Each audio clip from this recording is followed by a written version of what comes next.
without further ado, let's welcome our first set of speakers who are going to share their wisdom with us. They're going to be talking about leveraging hyperautomation to transform operations and create competitive advantage. And I'm bringing in three amazing leaders in the industry to share their expertise with us. Thank you for being with us, John, James, Bruce. Quick introduction, each one of them. John Walden, he currently serves as the Chief Technical Officer Americas for Blue Prism. John is a solutions-focused executive with more than 30 years of success across a wide variety of industries. You're in great hands when you're listening to John because he has the theory and he has a lot of the practice over a long period of time, what makes this thing successful. Joining John, you have Bruce Mazza, who is the VP of Blue Prism's Global Technology Alliances Program, TAP. He's responsible for realizing intelligent automation by combining the best-in-class capabilities of their partners. Bruce also has over 22 years of experience in technology and solution roles. And last, but certainly not least, we have James Matcher with us. And James leads Ernst & Young's intelligent automation practice in the United States, and he has over 20 years of consulting experience in the digital enablement domain.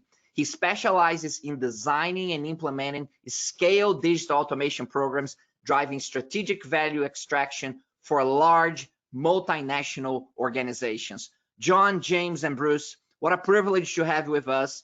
Thank you for sharing your wisdom and expertise with us and our global audience today.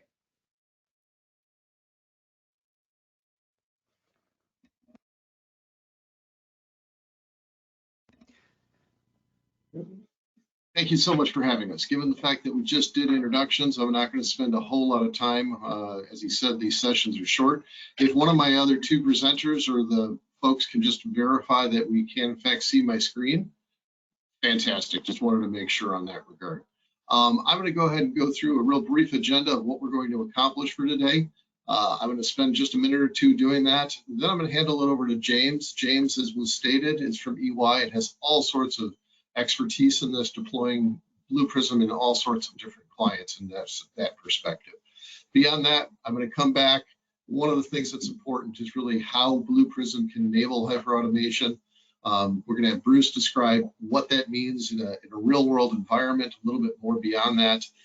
I'm going to give a chance for James to say a few more items, and then we're going to go ahead and talk about how we can help in general, or how we have helped, more importantly. With that being said, you know, RPA is one of those very interesting elements, and I've used this quote a number of times with regards to defining terms, and I think it's important because I was part of the IEEE element that spent better part of a year trying to define RPA, separating it from all the hype that existed, separating it from RDA versus RPA, those types of elements. And when you look at it, it really deals with the aspect of application probably more than anything else. And that application revolves and resides in what you as an organization want to accomplish. Automation has been around for a long time, a number of different ways, but it's really a question of now how we do it within the bounds of your existing systems of record. Now, the how you do it is really kind of an interesting element because we're here talking about intelligent automation. You know, maybe some people consider that RPA on steroids, whatever the case may be.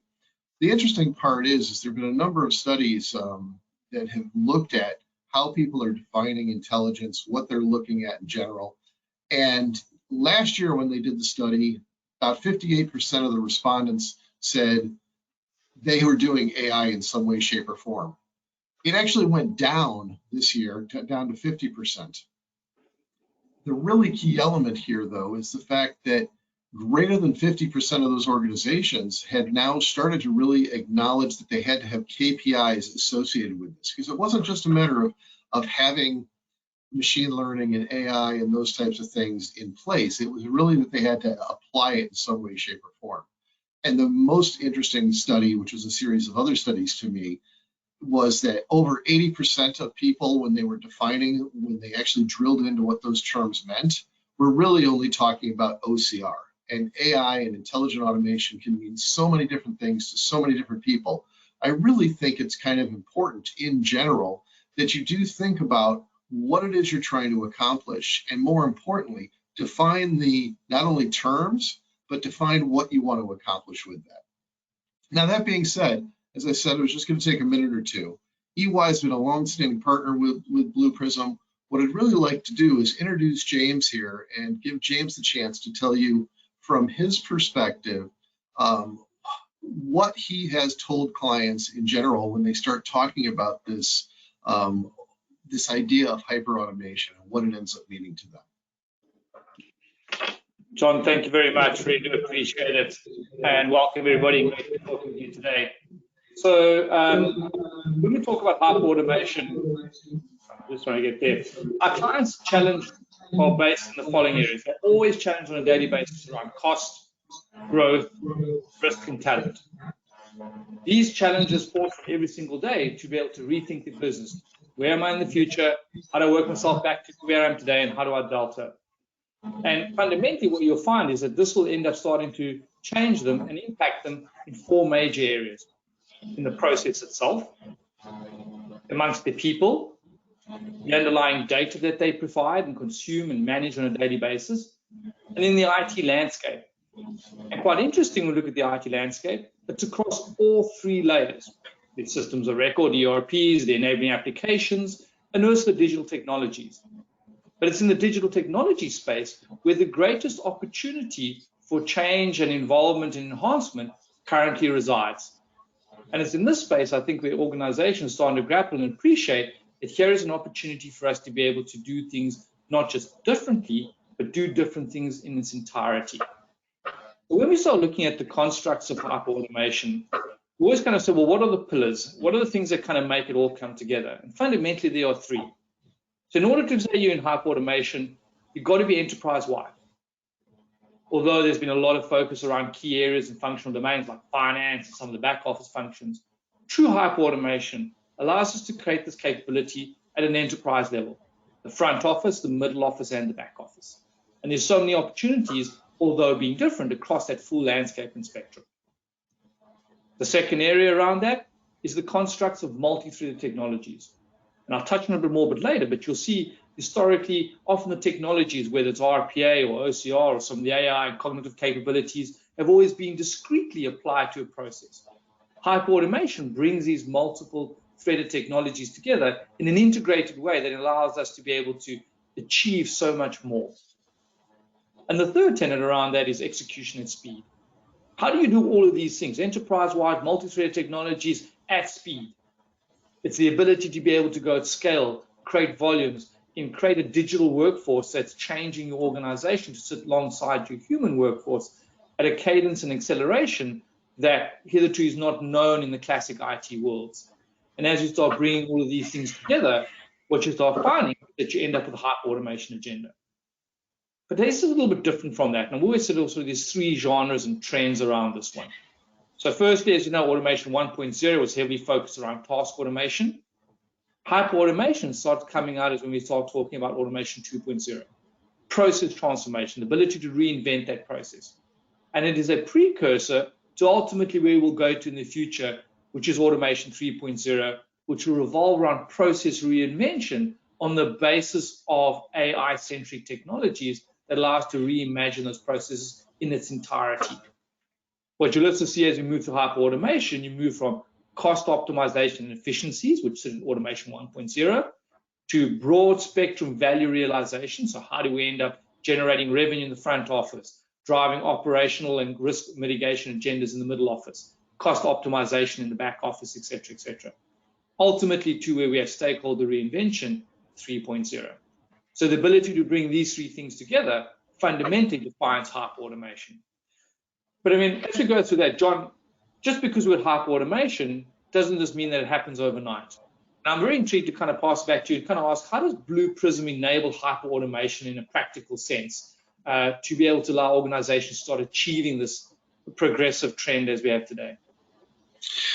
You know, that's a really good question from that perspective. And I think you hit on it some when you were talking about looking at a process. You know, very often we think in terms of IT, in terms of process, people, and technology. And RPA is a really interesting space because it fits smack dab in the middle of that. There's not, if you put it entirely in technology and IT, it tends to get lost and people think of a lot of coding in that orientation. If you put it entirely in business on every desktop, it tends to grow out of control and there's no real governance from that perspective.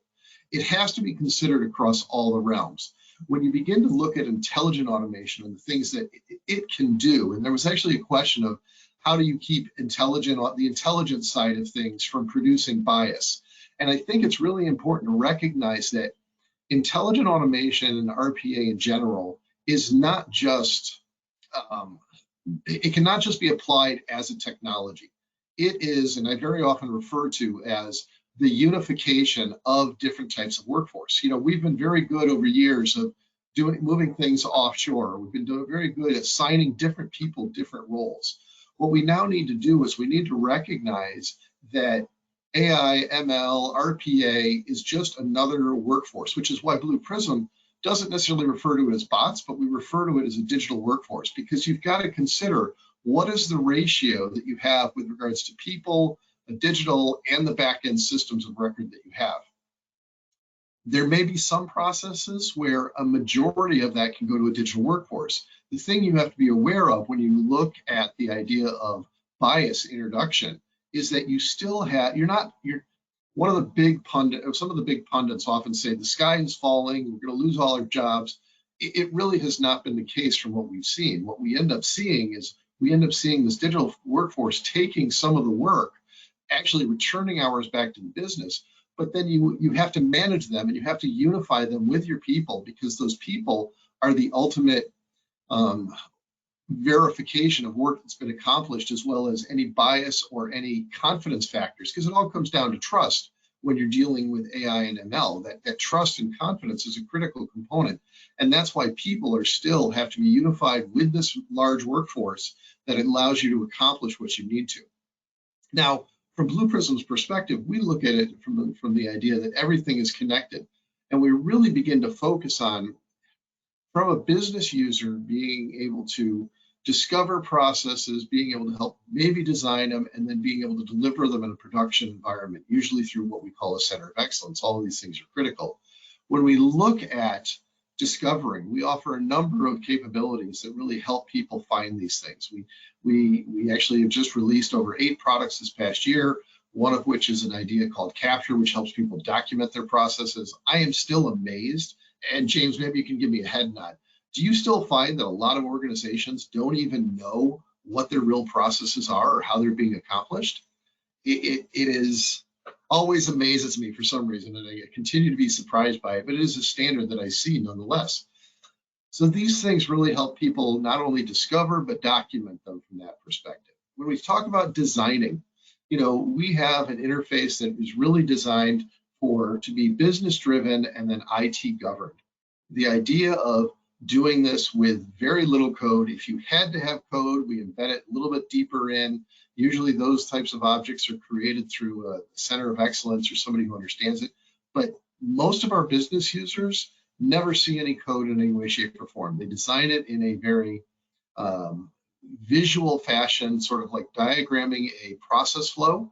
And that's really what we're talking about here, is we're talking about processes. We're talking about accomplishing work, and that work has to be done through a process. And that's one of the important tidbits that I've made on a lot of other sessions, is that recognize, and this gets back to the previous question, any AI and ML needs to be applied in terms of a business process, or it's really just a science experiment.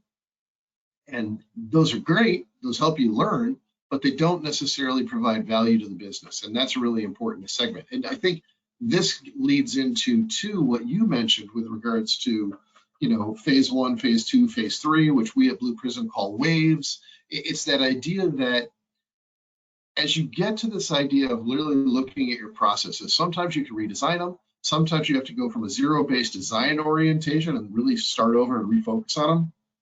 But it allows you to go from that people, process, and technology to what I like to really talk about being, you know, the business purpose, the workflow that's going to support it, and then the workforce that's going to accomplish it.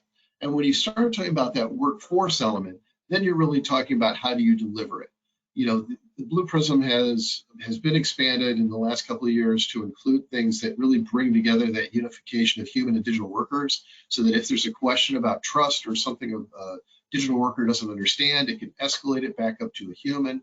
It's that idea that in general, you need to be able to manage this workforce, not just let it run on every desktop, let it run willy-nilly, but you need to manage it, because you are going to have to govern it. You're going to have to, especially with nowadays with all the compliances of either the California protection or the European Union, whatever the case may be, you've got to have true documentation and governance as to what's happening here. And Blue Prism really provides you a complete circle across the board for that. Just as a little background, just so that you're familiar, this is what Blue Prism designs and delivers. This, however, as I mentioned before, is really about the digital worker. The process may have to be augmented through some very important parts and pieces. And those parts and pieces are what I want to actually bring Bruce in here, because when we start talking about AI and ML, Blue Prism is not going to be so arrogant as to say, we will tell you what type of AI and ML you need. Because it's really in that, as I mentioned before, in that understanding what your business purpose is and what that workflow is, that you're going to have to decide, maybe I need OCR, maybe I need translation, whatever that case may be, that's what you have to do. Bruce, what I'd like to do is have you talk about how we accomplish that a little bit more effectively across the board. Yeah, thank you so much, John and James. It's a pleasure to be here with the audience and the global audience around the world in this critical topic of process transformation and reinvention that James and John have highlighted. Blue Prism is very focused on providing a rich set of capabilities to meet exactly what James talked about for achieving this hyperautomation. Enterprise-wide capabilities, multi-threaded technologies, and execution at speed. And one of the things we're very focused on is providing a broad range of technology partnerships. These are the organizations and software that you invest in across your enterprise, whether it's large CRM platforms, ERP platforms, or the new up-and-coming AI and ML capabilities that are out of the market, and a broad domain of capabilities. We have a program that we run that is very focused on providing pre-integrated cognitive technologies that are tested, are available to bring into that process framework that John just went through in a no-code manner. And the reason why we do that is all about that execution, that speed, and that's enterprise-wide. And that really relates back to these three waves of automation that John and James talked about. So we'll kind of go through just briefly and share with you just some insights into what we're seeing from the market and trends in each of these areas and capabilities. And just extending on what John said around discover, design, and deliver. This is very much focused on the concept around automating the automation lifecycle. So as your teams that are in the domain of this center of excellence to perfect how automation is done, perfecting that automation lifecycle so that it is in fact also more automated itself is one of the key things that we're driving. And we want to provide you all the insights from how you mine your current process, how you assess what the best process is to build, then speed the build and test, and ultimately manage and govern, as John said, in a secure way that integrates in this digital workforce in your enterprise. And there are many different tools out there, and Blue Prism's architecture is designed in an extensible way so that you can actually build these capabilities into market-leading tools in a very highly integrated fashion. So these are some of the technology partnerships that we work with in the industry. And you'll see some names there, for example, Abby Timeline, Fortress IQ, Celonis. Those are some of the leading vendors in mine and assess around process discovery. So we integrate those capabilities to further complement how you actually discover processes and bring them in. We have capabilities to automate the test cycle so that when you're testing these processes that they're against best practices and security practices.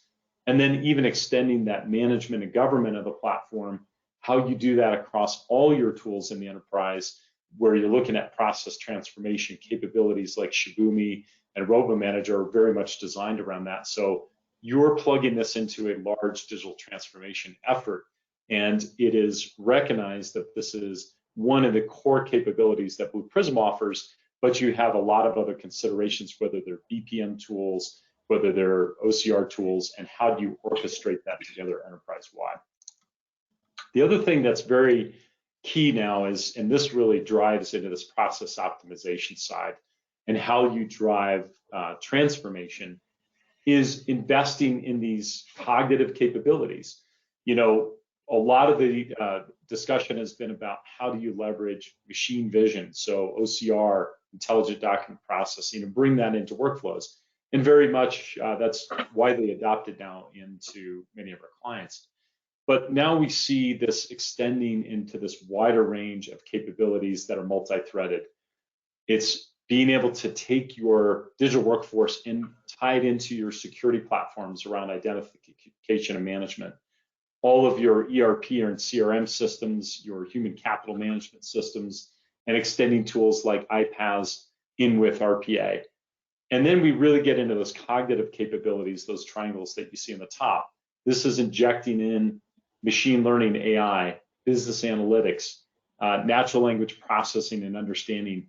And all of these kinds of capabilities really start to move from the back office to the front office in terms of this process transformation and the value to the enterprise. So as we start to look at that, again, our job is to make this relevant and integrated into the common tools you use in the industry for each one of these things. And there's a lot of logos on here. This is just a sampling of the partners that we have. But the key point is we want to provide you choice. We want to provide you best in class of how you integrate these technologies together. And I'm just going to highlight one example, and then I'll do it on the next slide here too, is this idea of making processes more cognitive is very much a reality now. So some of the partnerships that we have in the areas of AI and ML have powerful engines for data science, data manipulation, and understanding trends inside of your enterprise. Now what you want to do is actually not just link in humans in the loop that are touching those data points and data scientists, but actually leverage those engines in real time so that if you have to make a decision that is based on critical learnings, critical data analytics, maybe it's how you process your month-end books, maybe it's your critical supply chain and adapting in real time your supply chain to learnings that come from these cognitive engines. Now you can tie these capabilities together so that we actually don't just put a human in the loop, but we actually put this machine learning or AI capability in the loop of a process and a continuous process. So that's very much a reality now. Clients around the world are now leveraging these technologies to get to that process transformation work. And ultimately, when we go up the stack and go to this full process reinvention, it's very domain specific. This is where EY and Blue Prism work very tightly hand in hand with you as clients to look at this process reinvention. What is your industry? What is best in class? What are zero-based design ideas that can drive true transformation and reinvention inside of each of your domains? And for example, one of the things that we see very often happening is this push to the front office, leveraging these technologies in your customer experience transition. We have a lot of clients together that are looking at contact center transformation, and this is the idea of leveraging automation to improve and speed customer interactions in the front office. And there's some very key breakthroughs around not only doing things like reducing the time it takes to resolve customer problems, but also transforming those into full digital processes that really reimagine and propel customer service to the next level. So that's really where we get into this true process reinvention and leveraging these technologies. So James, back to you. I'd love to just hear a little bit more, again, as a close partner of Blue Prism. Can you tell us a little bit more about how you actually describe and work with clients around hyperautomation? Back to you. Thanks, Bruce. And I always get excited when I go through and seeing all the broad spectrum of what Blue Prism has to offer, because although there's a clear science and an ability to be able to leverage the technology well, when we look at hyperautomation, this is quite important for us that we understand that you need to drive some changes at a sort of strategic level as well. I'm just trying to get the slide to progress here. There we go. Thanks very much, John. So when I look at it, although the technology is something at play, it's really important for us to look at some tenets of hyperautomation, some almost strategic views and perspectives that you really need to make sure that you don't forget or focus on in order to be able to execute a hyperautomation type program. And I'm going to touch on a few of these now very briefly.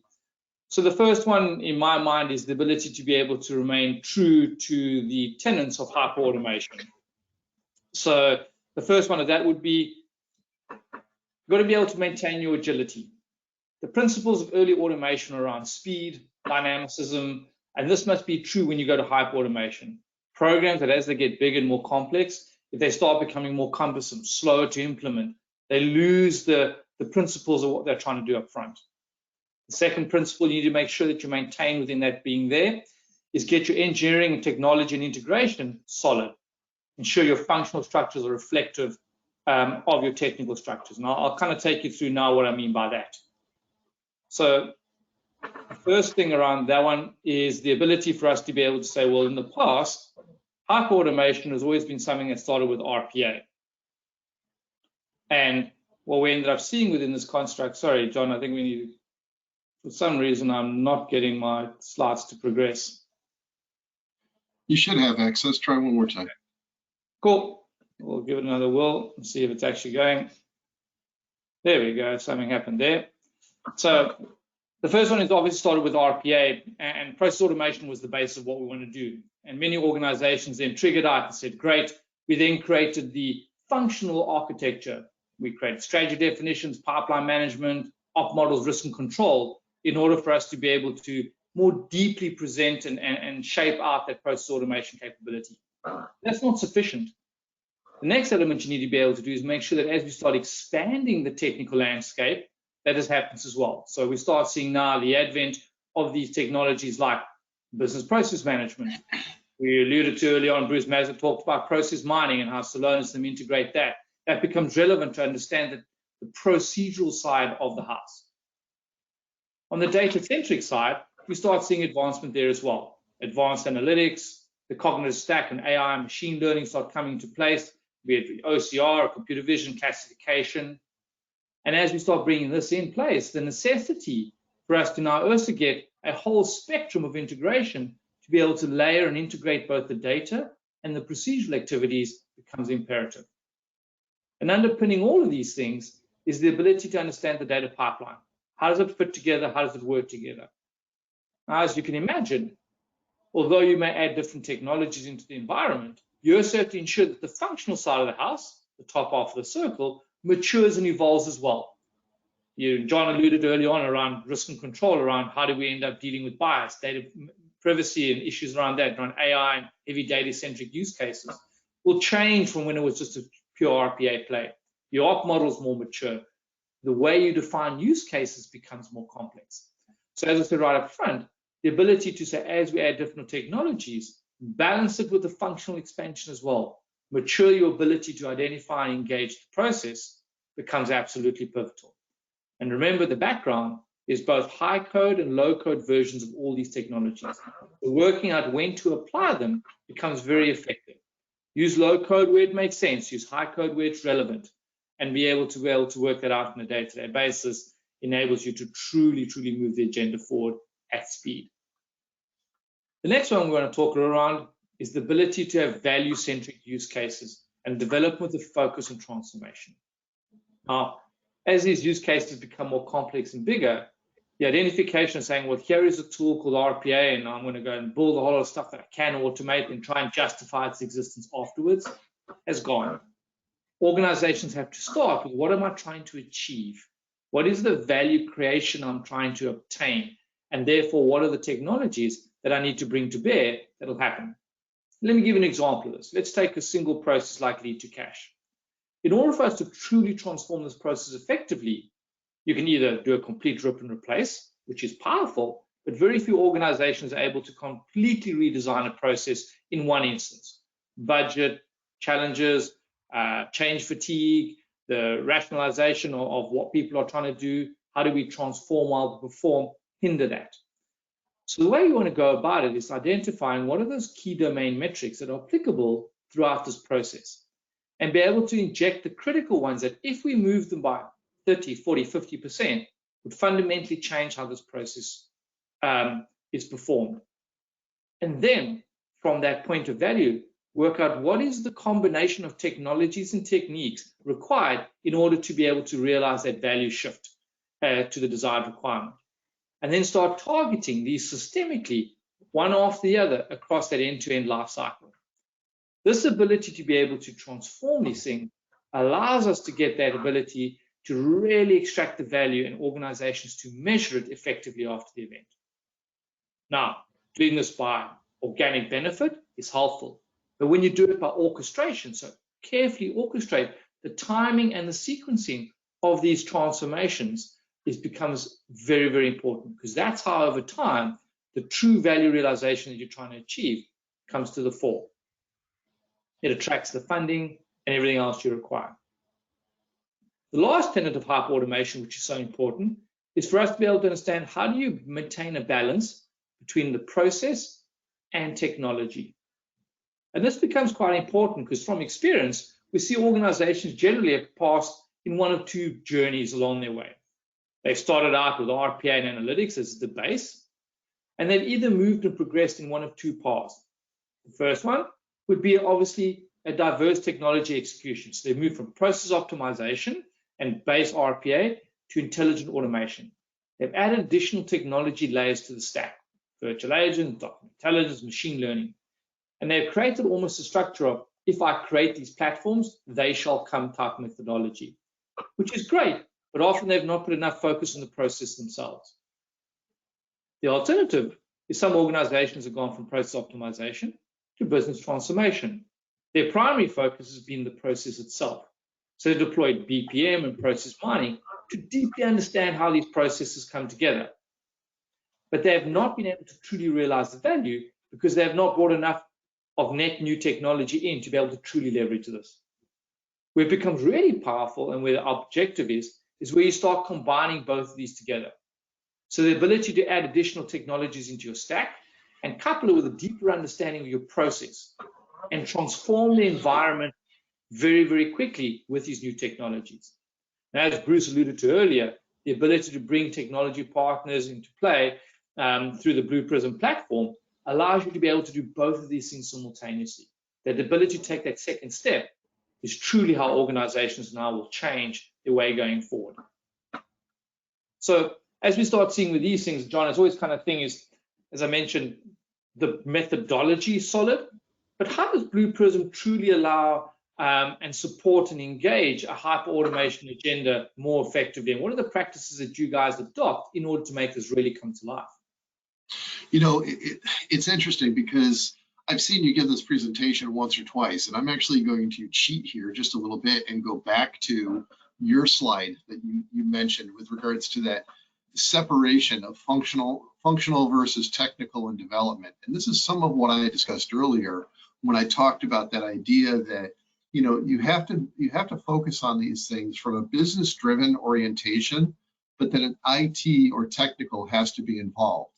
And one of the reasons why the Blue Prism customers have been so successful at scale is really, we recognized this early on. That idea of managing this workforce was really critical to us. And so we introduced very early on a thing called a robotic operating model. This framework really takes that into consideration, takes that separation and gives it the amount of focus and the amount of consideration that it really needs. Because if you don't really have, you know, Ben Franklin said, if you fail to plan, you're planning to fail.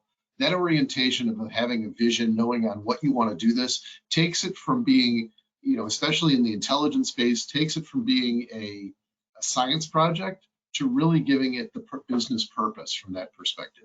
You've got to have a good organization that can support that, both from the business as well as the technical side, and you've got to be able to govern these things. And I'm not going to go all the way around the circle. Really the critical element here is that you have to, and you can only, and you got to this as well when you talked about applying those KPIs appropriately, you have to understand what it is you're going to do, how you're going to measure it, and then how you can deliver it. And that's especially important when you're dealing with the business side to a great extent. The technical side, is another element. And we've actually introduced what we call the digital exchange to make that a lot easier for customers, because we recognize that a lot of business users may not get the support that they need, and they may have to access systems that maybe they don't have all the time to develop what we call the Lego building blocks of an object. And so the DX is really an app store that allows you to find these that other people have put in there, or find them that Blue Prism had put out there, or find them that partners have put out there. And they exist everything from creating connectors to different systems to full-fledged processes and automations and redesigned automations to make companies more effective and efficient.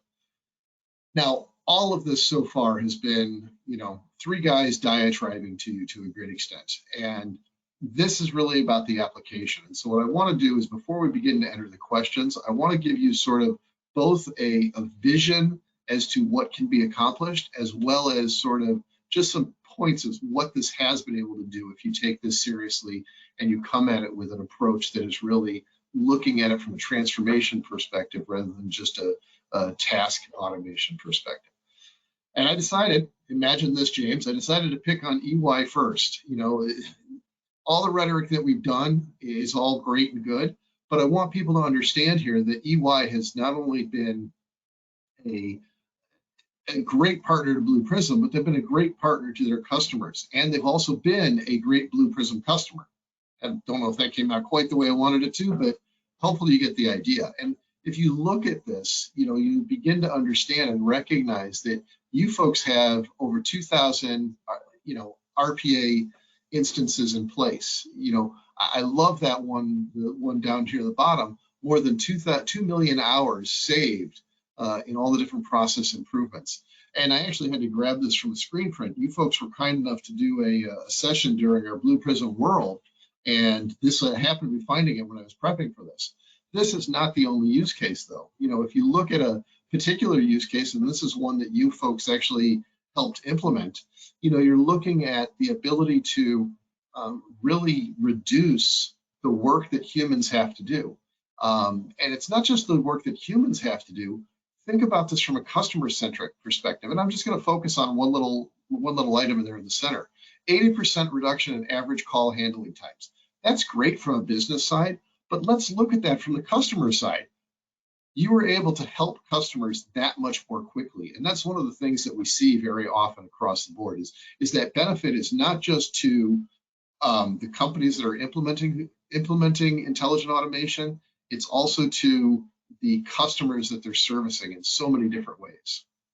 If I continue this, we can end up looking at, internally, Coca-Cola has given us, this idea that they've saved over 16 hours per day, 16 hours back to the business per day. That one is not as important to me as I want to talk about the last point here. They actually implemented within the bounds of HR. And I'm going to try and hit a couple of different industries and a couple of different functional areas here. They actually implemented an HR where they were doing a 10% compliance orientation initially. Because of digital workers, they've now been able to move that to 100% compliance. And that gets really critically at that governance piece that I talked about earlier. Someplace like Walgreens, this one's also a little bit in HR orientation, but it gets really well to that last box about elevating the employee experience. This is not necessarily about eliminating workers in any way, shape, or form. It's about allowing workers to do what they should be doing, or what they were trained to do, or went to school to do, or what they find enjoyment in, as compared to acting as an automaton between systems of record. And then finally, I'll give you one last one here from that perspective, and that is the idea that, you mentioned just a few moments ago, James, the idea of, and I'm going to use my terms and not your terms, I didn't capture them well enough. The idea of where do you pay for this? How do you cost justify this? And I think this is a really good one, because Hershey's ended up being able to, once they put some processes in place, able to gain or recognize $7.4 million in inventory. So this is inventory that would either have to be off shelf because it was too old, or it just wasn't getting to where it needed to be. they put that number on there. And that's really, when you begin to look at those types of numbers, and this is not an unusual number by any stretch, that's really what's driving this whole ideal. It's great that we have resiliency, and after the year we've had, everybody recognizes you need resiliency, but it's also being driven by the pure value that it ends up delivering. Now with that, I want to end up giving you some next steps from that perspective, and then we'll go ahead and go to questions. You know, you can certainly pull a free trial down from Blue Prism. EY has been great with their time today, and I want to thank James significantly for it. They actually do these wonderful things called value engineering sessions, and I want to make sure you're aware of those. If you're looking and you are a Blue Prism customer, or you've looked at Blue Prism before, recognize the digital exchange is there. And then we also have all of our contact information along the bottom. Now I'm going to take just a minute, and I'm going to go ahead and go over to the question and answers and see if there's questions that we have not hit. John, thank you very much. There are lots of questions here. I'm gonna go through a number of them that we have time for. So very great participation from the audience. First of all, thank you for the presentation, very comprehensive. You covered a lot of important concepts here. So I have one basic question just to situate some of the maybe less experienced in the audience. Just from a historical perspective, when did RPA become a thing, that it became a commercial product and you started deploying RPA? So I mentioned before that I was part of the IEEE. Automation itself has been around for a long time. RPA, you know, Blue Prism's actually given credit with sort of standardizing on that term. Intelligent automation has certainly been a revision of it. We started as a company in 2001. Our first product was actually released to Barclays in about 2005 or so. But I want to say it really started hitting things around 2012 or so. That's when it really started to take off considerably. Which is quite a long time. I think that most people don't realize that even on a commercial scale, it's not new. It has been around for nearly a decade, as you just pointed out. My first experience actually was as an executive leader for an oil and gas company, and that was 2015, and specifically with Blue Prism in automating finance processes. And a lot has happened since then, of course. What is the state of the technology today in terms of its ease of use, ease of implementation, and maybe a little bit about its smart capabilities? Well, I think the ease of use and ease of implementation has definitely changed a lot over those years. You know, I mentioned that we've released 8 different elements this year, really focused at making it much easier from that perspective. We've always focused on enabling the business user. We introduced the DX probably about 2 or 3 years ago because we recognized, Bruce, help me, we started with probably about 4 or 5 people on the DX, 4 or 5 items, and we have now how many out on the DX? How many different assets? Yeah, we're approaching 2,000 assets, and those are downloadable, no-code, drag-and-drop capabilities to integrate your platform. So significant time savings and ease of use that's now achievable with capabilities like John's talking about here. And it continues to accelerate as well. Outstanding. And this one is for James. James, from your experience on enterprise-wide implementations, what percentages do you see of organizations right now that are looking at AI, ML, hyperautomation as from an enterprise-wide perspective versus a local implementation? And then the follow-up on that is that I think it's a bit of a rhetorical question. There's probably more local than enterprise-wide, and does that create sub-optimizations throughout the enterprise? And what is your perspective between start small and scaling and having an enterprise-wide deployment? Yeah, so a few things. One, I'll touch on almost going the questions in reverse. It's very important for most organizations, and advice has always been, even if you're not doing it today, design for enterprise-wide because you will get there eventually. We see too many organizations not do that. So they'll start grappling with the immediacy of what they're doing now. And they're starting to get a year later and realize that the base they create is not big enough to support where they're going. So they start all over again and they end up going through these multiple iterations of reinvention. organizations that sort of plan for the future and then say, how do I now execute systemically? Generally, the acceleration and the value extraction is much faster. Coming to the distinction between low code versus high code or enterprise-wide capability, you need them both.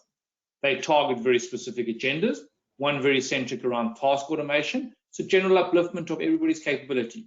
Think about how much our world changed every day when Excel became something we all could use every single day. Low code automation is enabling it in a similar vein.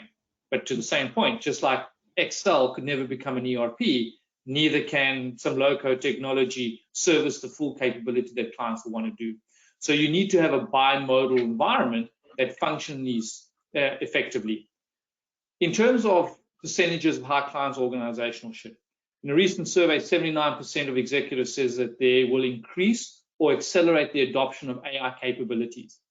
But what you're going to understand is very critical is that AI is implemented and executed in the process through automation capabilities.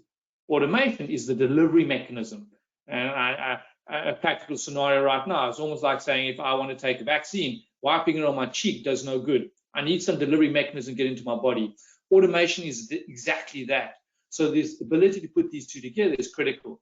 So as we see the adoption of AI and some of the cognitive capabilities come to bear, there will be an acceleration and enhancement of the automation capacity to deliver it into the process. Excellent. We are out of time here, but here I'm going to push another one. I'm going to push another one because this is a very important topic for our audience and it's worthwhile. If you can keep it as a short answer, and I know this is a tough one. The expectation is that we're going, the RPA capabilities is something akin to maybe knowing Microsoft Excel used to be. If someone graduates from college, you expect that they know Microsoft Excel type of thing. And RPAs become ubiquitous to that level. And in a lot of the people in our audience and industry, the question is, what is your advice for the people in our audience today who are trying to upskill, who are trying to come up to speed on RPA capabilities? Any resources, any suggestions that you'd have for them to pursue those skill sets? Yes, I can certainly comment on that, and I'll come back to John because I know John has a plethora. So there are a plethora of opportunities for people individually, either on the web or internet. But my advice is always to get close to the major vendors. And the players like Blue Prism have access to and direction on how to be able to build up that knowledge base, not just in the technologies, but the application and approaches that you require as well. And John, you can probably expand on that quite a bit. I was going to say, you are correct. All of the major vendors have universities and training skills out there to a great extent. But the one biggest thing I would say is don't forget the soft skills. We talked about processes and understanding the processes. This is not just a technology that you apply or that you learn. You have to understand the business purpose and the process as much in order to really apply it well.